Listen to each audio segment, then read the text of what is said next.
Почитувани гледачи, следуваат регионалните вести на телевизија Кисименада. Ова се настаните на денот. Сообраќајната контрола во Полошко под видеонадзор.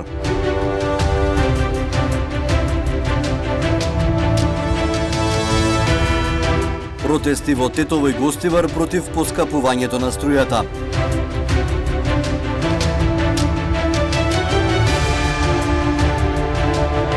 Деца запоставени од родители талкаат по улиците низ Гостивар.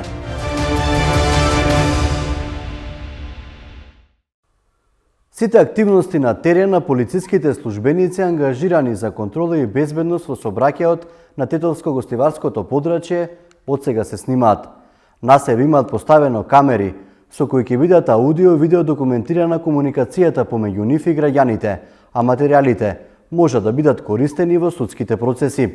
Екипата на ТВ Кисименада беше на терен со полицијата на автопатот Скопје-Тетово. Да ви известиме дека постапката се снима, ќе ве молиме вашите документи и возачко сообраќај. Откако полицискиот службеник му укажува на возачот дека комуникацијата се снима, продолжува со контролните активности, односно проверка на возачка и сообраќајна дозвола. Камерата која е поставена на неговото рамо може да снима непрекинато 72 часа, а материјалите можат да бидат употребени како доказ во понатамошните постапки. Снимање на видеозаписи кои што понатаму во текот на постапката, интерна постапка во склоп на МВР или пак постапка пред надлежен суд може да послужи како доказ. Се со цел да се превенира злоупотреби, да се види основаноста на представките, дали кои што ги поднесуваат граѓаните, дали се основани, не се основани и така натаму. Потоа контрола на работењето на самите полициски службеници и утврдување на одговорности. Возачите кои денес дознаа за оваа новина на сообраќајната полиција велат дека е позитивна, бидејќи ќе има доказ за сите прекршоци. Да не се правиме мудри сите, значи да кажеме дека сум право, тој не е управо, вака ќе биде значи тачно прекршокот одначен кој е како е крив. Супер ќе биде. Така? Ќе се намалат ли злоупотребите? Па треба да се намале. Нормално во ред. Ако ти заустави, има нешто што те заустави. До сега во земјава вакви камери имаше само мобилната единица за сообраќај во Скопје, чие искуство покажало дека се намалени злоупотребите и неоснованите претставки. Воведувањето на мобилни системи за снимање е пилот проект во моментов само во сообраќајот. Од СВР Тетово најавуваат дека во иднина ќе се воведе и во другите полициски активности.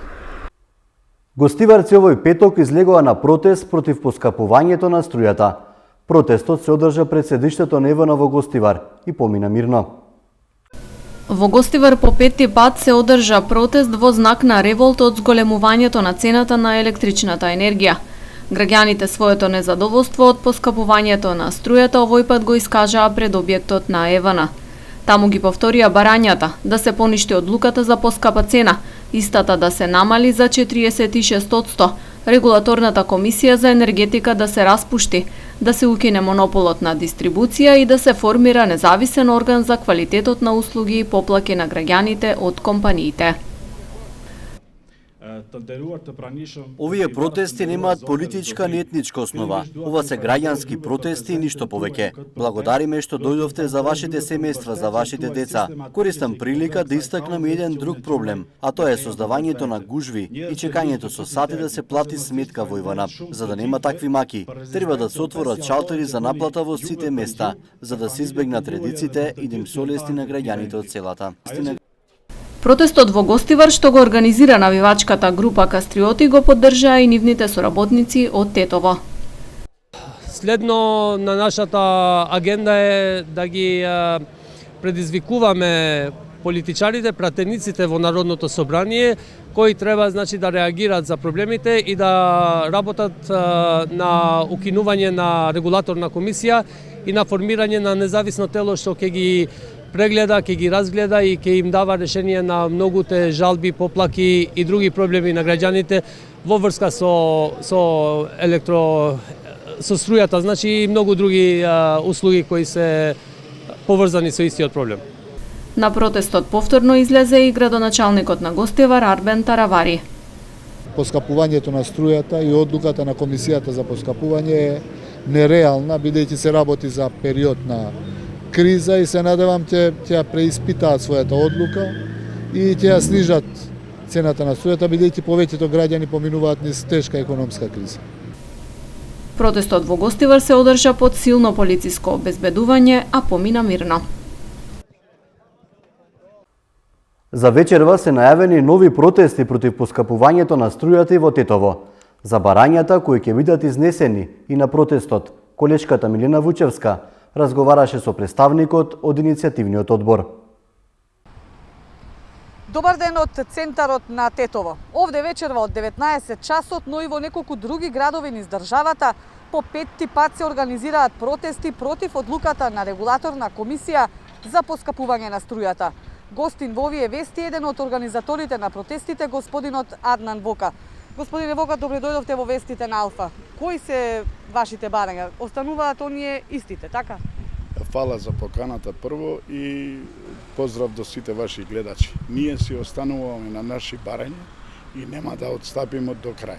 Значи, тие барања се барања од граѓаните, не на индивиди или... Значи, тераме до крај, идемо до крај. Еве, рековме, ова се петти протести поред, меѓутоа до сега не влијае да се смени одлуката на регулаторна комисија. Што понатаму ќе преземете, како ќе действувате?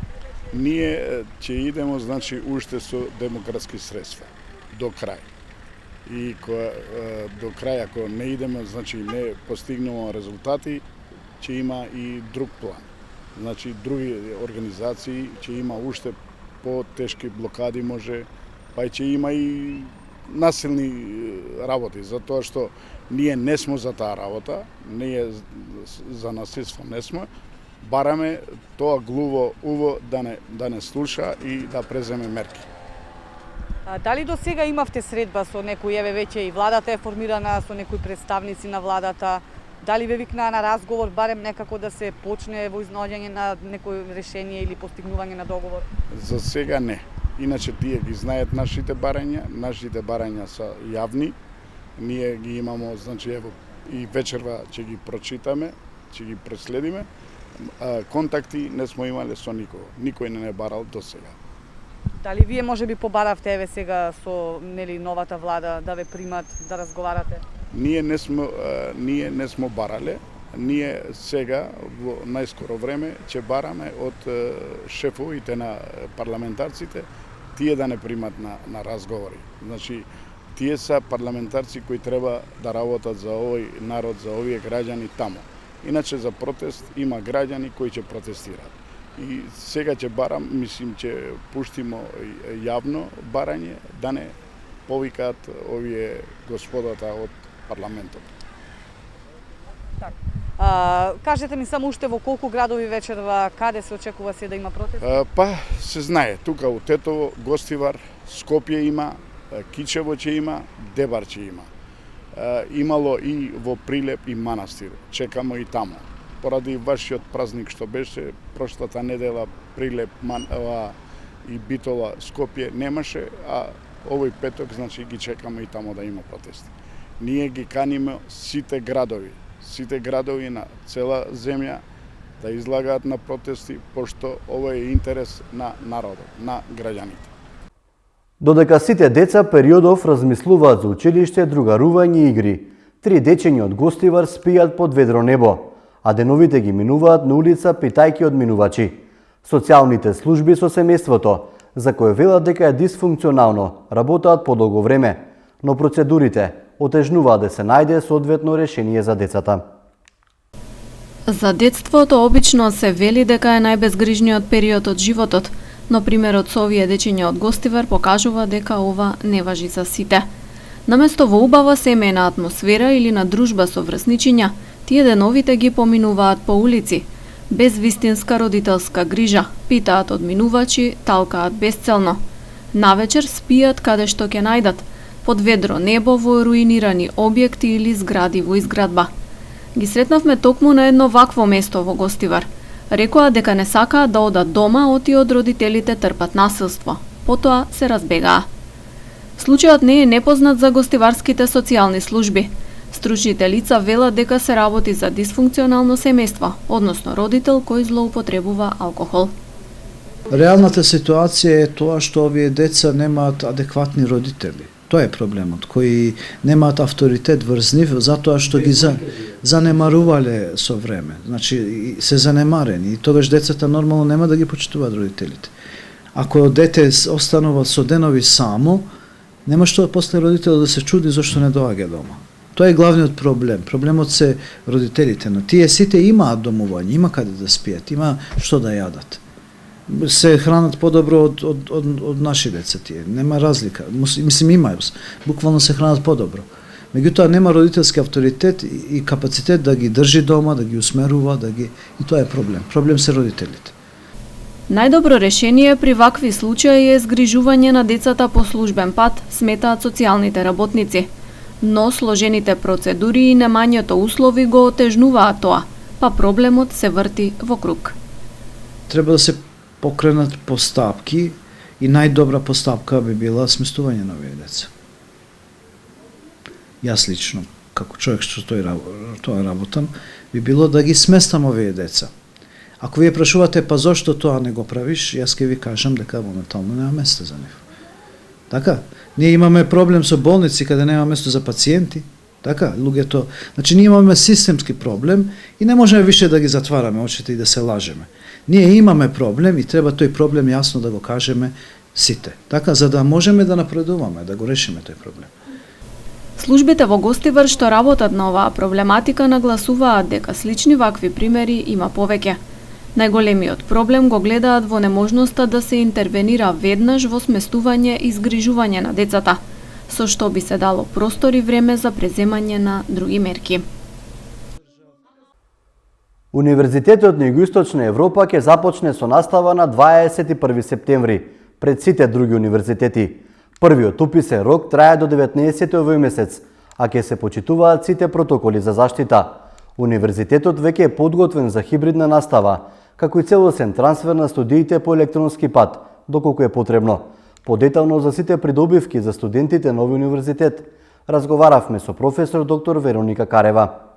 Годинава ги нудиме сите достигашни програми, плюс имаме една голема новина, имаме нова програма за архитектура и дизајн, која е моментално многу популарна и веќе имаме голем одзив од страна на студентите. Инаку почнуваме невообичаено рано во споредба со другите универзитети. Почнуваме веќе на 21 овој месец, имено до 19 септември. Нас ни трае првиот уписен рок.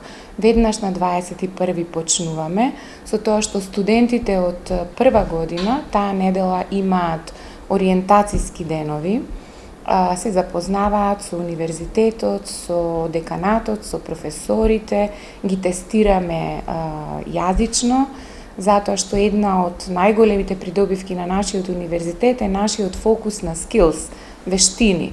Нашите студенти имаат настава по јазици, задолжително и и елективно, и имаат IT вештини.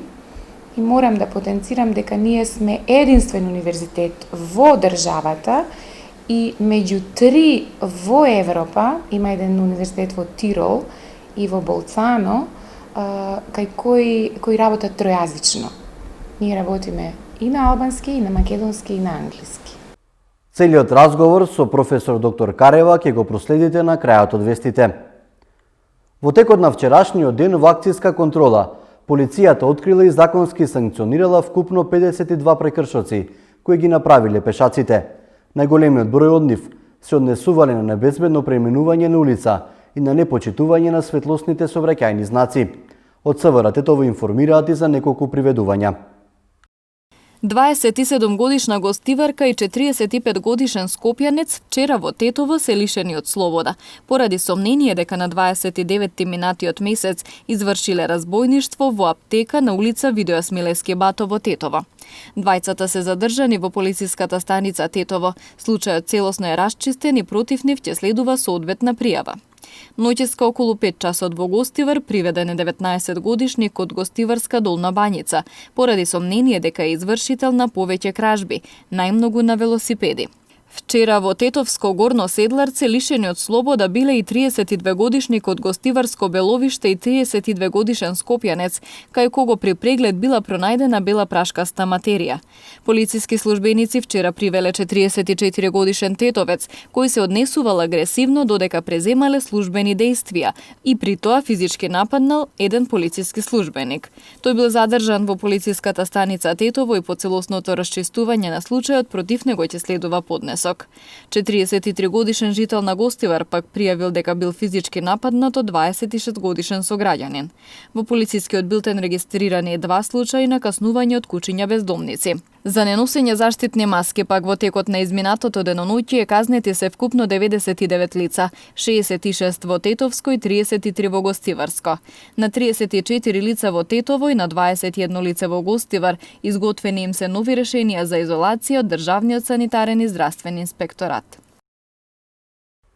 После долго време пауза, децата ќе може да ги испеат своите песнички, но за жал, само пред ограничен број на публика, односно пред своите најблиски. Детскиот фестивал Јаболчиња за прв пат ќе се одржи на отворено, со почитување на здравствените протоколи. Годинава фестивалот одбележува 25 години постоење. Прв пат на отворено со почитување на здравствените протоколи, 25 годишнината на традиционалниот детски фестивал Јаболчиња ќе се одбележи во малку поинакво светло од досегашното. 23 песнички ќе се отпеат на 8 септември од страна на бројните дечиња кои со нетрпение чекаат да се качат на сцена. Генералната проба ја одржаа во дворот на музеот на КПМ, а на фестивалот ќе присуствуваат само најблиските на изведувачите. Моменталната локација е во музеот на град Тетово, каде што е една од локациите кај што би требало да се одржи фестивалот, ама ќе видиме, се уште не се знае. Ова го кажувам чисто заради тоа што експериментираме, се уште како би било, што би било, заради можностите и ситуацијата која налага, да видиме како ќе биде, има уште неколку солуции. Можеме да карикираме со тоа затоа што ова не е јавен настап, не е за отворен тип на посетеност, ќе има посетеност само исклучиво од родителите и најблиските нивни, што значи со нив е лесно да се договориме кај ќе го работиме фестивалот. На 1 јуни 1996 година за прв пат се одржа Јаболчиња, фестивал кој прерасна во вистински бренд на Тетово. Не ми е сеедно и многу сум тажен што мораме да го одржиме фестивалот во вакви услови, вели организаторот на фестивалот Никола Димовски Тамница. Не ми е сеедно, многу сум тажен, многу ми е криво. Ова требаше да биде многу поубаво организирано. Фала му на Господ, фала му на овие прекрасни луѓе, прекрасни дечиња и на сите оние кои што веќе биле на Јаболчиња, кои што допринесува овој фестивал да живее како што живее. Се надевам дека ќе биде убаво, се надевам дека ќе продолжи да живее како што живееше досега. Не ми е сеедно, затоа што јас како организатор и сите луѓе околу мене што ми помагаат околу фестивалот, рачунавме да го направиме велелепно во 2 вечери, само кугата се појави, наречена COVID-19, не само на нас, туку низ целиот свет направи овие работи да не се случуваат, ама Господ е голем, се надеваме дека ќе се исчисти и ова зло и ќе почне се да се функционира како што треба. За 25 годишнината од Јаболчиња снимена и соодветна химна која ја пеат дечињата. И годинава има изведувачи од други градови кои го препознале квалитетот и вредноста која ја има детскиот фестивал Јаболчиња за Тетово и културата воопшто.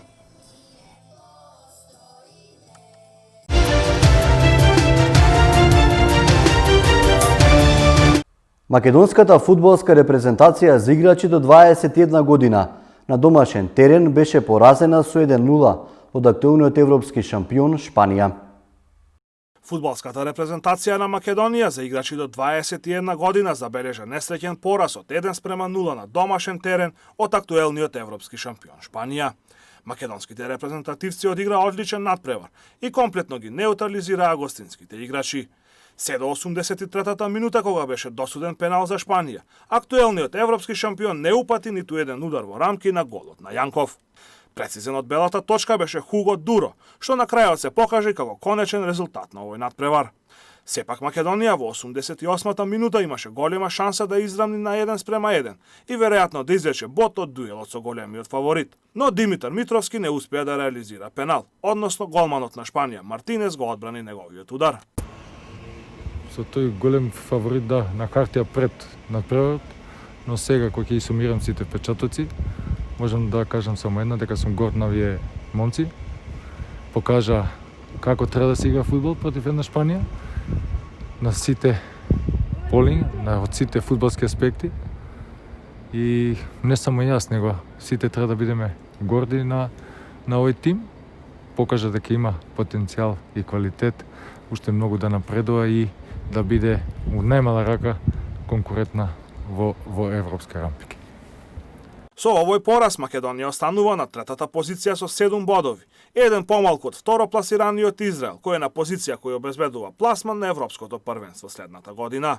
Младите македонски фудбалери можност за победа ќе имаат веќе во вторник, кога ќе играат на гостински терен против последно пласираната екипа во нашата група Фарски острови. Македонската фудбалска репрезентација утре ги започнува настапите во Лигата на нации со домашен дуел против Ерменија. Фудбалската репрезентација на Македонија утре го започнува настапот во второто издание на Лигата на нации на УЕФА. Прв противник на нашата селекција ќе биде репрезентацијата на Ерменија. Овие надпревари ќе бидат убава подготовка за најважниот надпревар, баражот за пласман на европското првенство против Косово кој ќе се одигра следниот месец. Прво сме среќни што сме заедно по веќе 10 месеци од задна утакмица. То вториот ден сега се собиравме сите кој подесно, кој порано дошол, но очекувањата не се исти. Како сме почнали овој циклус од Лига на нации претhodниот, да кажам, наша цел е само да идеме на победа. Тоа сме ставиле на глава како менталитет победнички, но тоа не кажува ништо ако не покажуваме ние на терен. Се надевам ќе се припремаме што е подобро, што могуче подобро и да покажеме против Арменија прво, па здрави живи после и Грузија. Надпреварот помеѓу Македонија и Ерменија ќе се одигра утре со почеток во 15 часот на националната арена Тодор Проески во Скопје. Дуелот ќе се игра без присуство на публика, како и сите останати надпревари кои се играат во организација на Европската фудбалска асоциација поради пандемијата на COVID-19.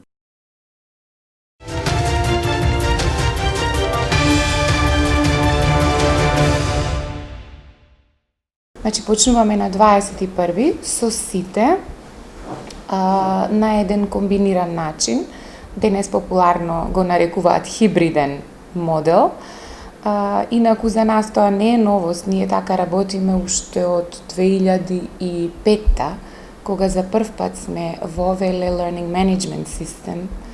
Наша голема предност е што на почетокот почнавме како партнер универзитет со Индиана University од Соединетите држави и користевме нивна платформа за учење, се викаше Angel.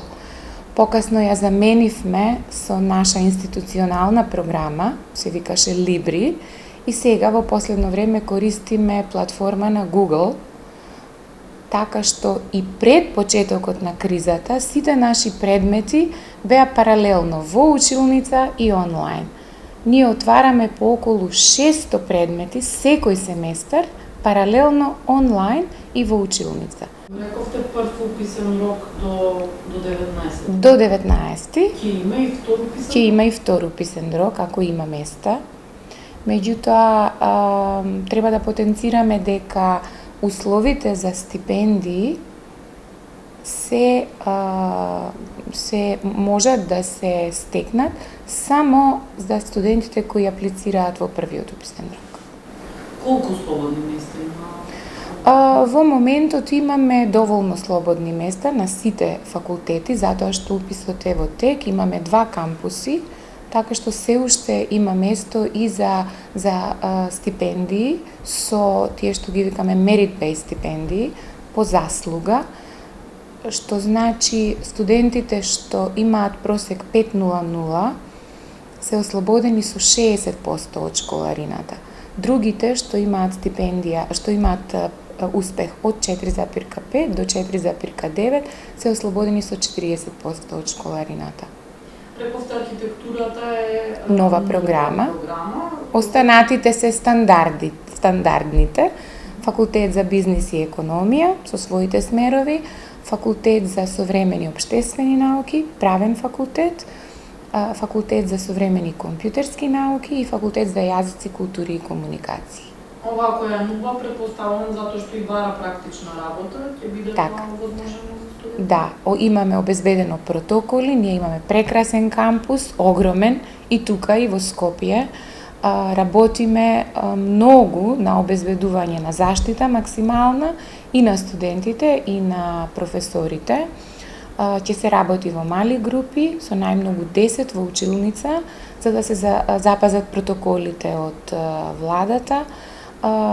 Нашите услови го дозволуваат тоа, така што тоа што ние сме помали во однос на другите, сега е и предност.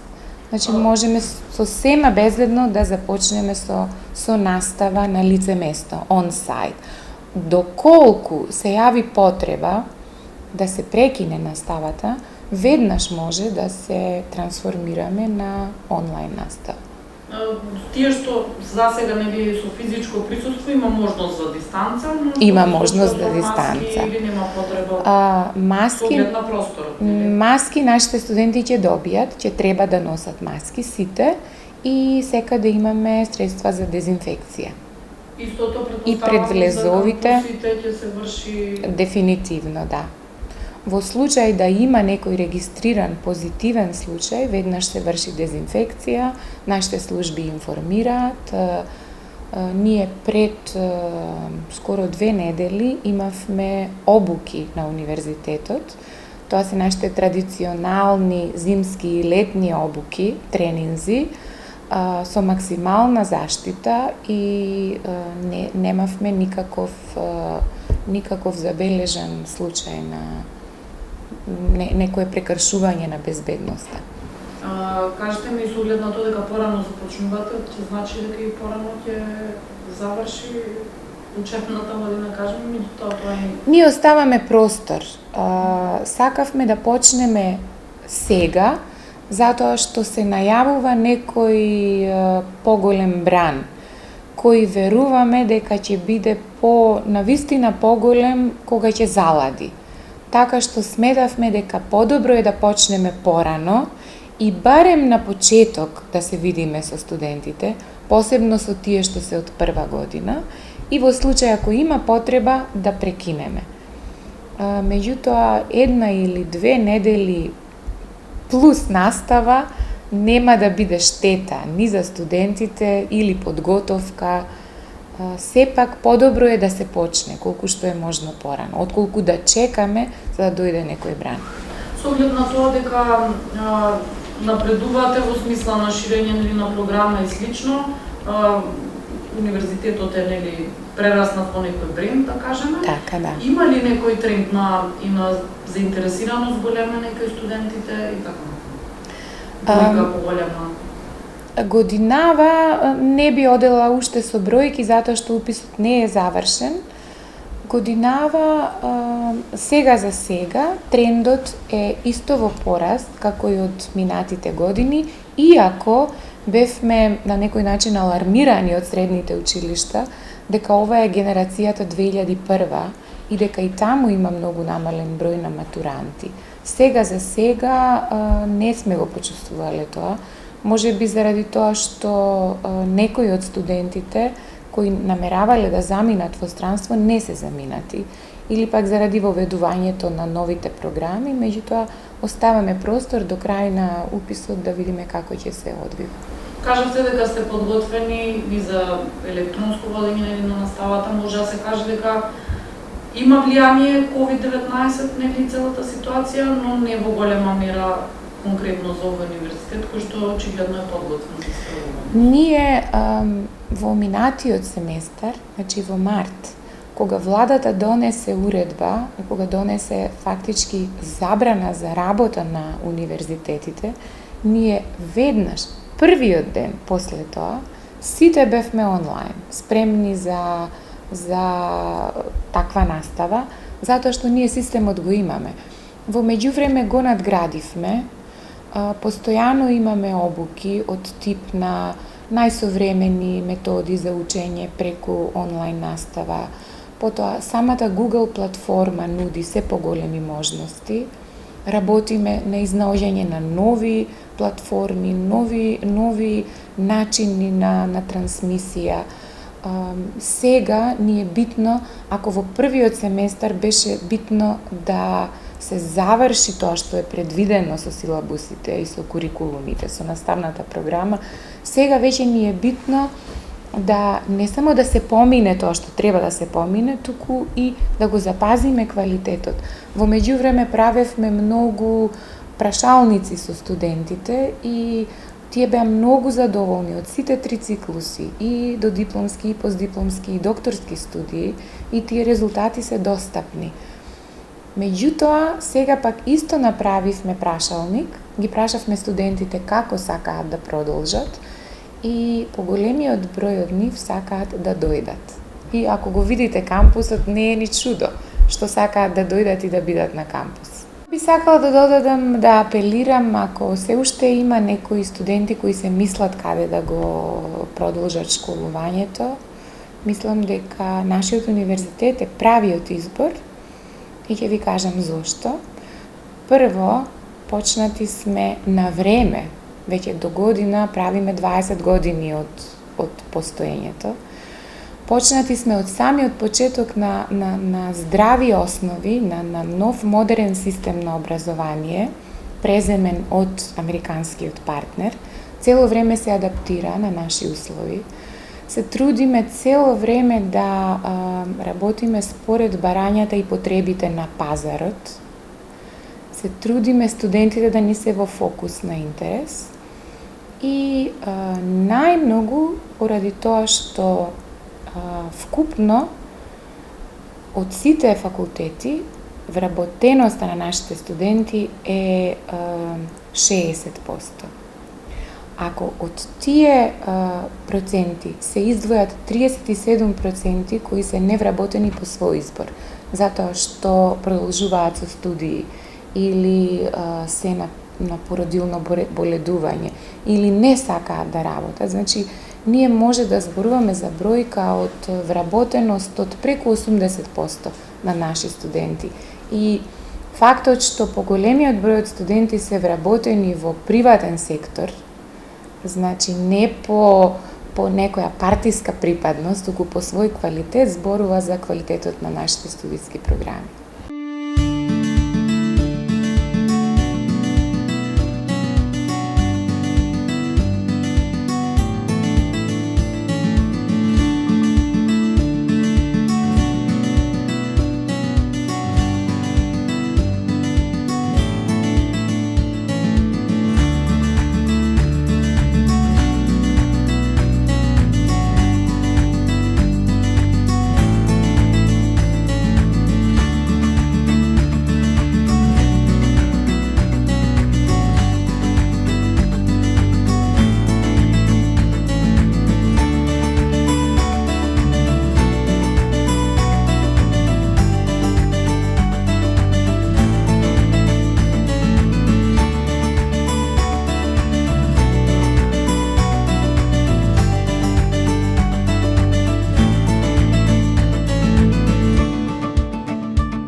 На крајот од вестите, како што најавивме, следува разговорот со професор доктор Карева. Имајте пријатен ден. Останете на фреквенцијата на телевизија Кисименада.